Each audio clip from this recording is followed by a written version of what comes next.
Welcome back. اور جہاں تک زرعی آمدنی کے ٹیکس کی بات ہو رہی ہے تو جیسے عامر بھائی ابھی بتا رہے تھے شرائط اور ضوابط لاگو ہیں, لیکن کیا وہ صرف پاکستان پر لاگو ہیں؟ ظاہر ہے کہ یہ کوئی واحد ملک تو نہیں ہے نا جہاں میں کچھ اگتا ہے یا جہاں پہ لوگ مال مویش رکھتے ہیں. اب عادل, میں اب نیدرلینڈز کی بات نہیں کروں گا, میں اپنے پڑوس کی بات کرنا چاہ رہا ہوں. اگر ہم بھارت کی مثال لیں یا ہم بنگلہ دیش کی مثال لیں تو وہاں پر بھی زراعت ہوتی ہے, وہاں پر بھی لائف سٹاک انڈسٹری ہے, بھارت میں تو بہت بڑی ہے. وہاں کیا ماڈل ہے اگر آپ کو اس بات کا علم ہے؟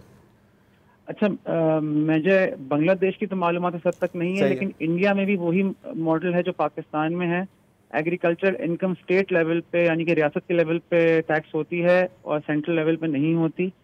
ایگریکلچر انکم ٹیکس کلیکٹ کرنے میں وہاں بھی مسائل ہیں جیسے پاکستان میں. بات یہ ہے کہ جہاں بھی اکانومی جو ہوگی وہ انفارمل ہوگی وہاں یہ مسائل آئیں گے, اور نہ ہی ایگریکلچر انکم ٹیکس جمع کرنے سے پاکستان کے جو فسکل ڈیفیسٹ کے یا جو خسارے کے جو مسائل ہیں, مالی خسارے کے جو مسائل ہیں وہ ختم ہو جائیں گے. یہ بات ہم سب کو دماغ میں رکھنی چاہیے. عادل, میں دیکھیں میں یہ جاننا چاہ رہا ہوں کہ یہ سب ٹھیک ہے جو آپ نے بات کی, لیکن ظاہر ہے کہ جن لوگوں نے, جن ممالک نے یہ لاگو کیا ہے, جیسے لائف سٹاک ہے, اس میں ظاہر ہے ساری دنیا میں لائف سٹاک کے ایک ہی طرح کے مسائل ہوں گے, کھیت کے ایک ہی طرح کے مسائل ہوں گے, آڑتی کے بھی ایک ہی طرح کے مسائل ہوں گے. انہوں نے کس طرح سٹرکچرڈ کیا ہے؟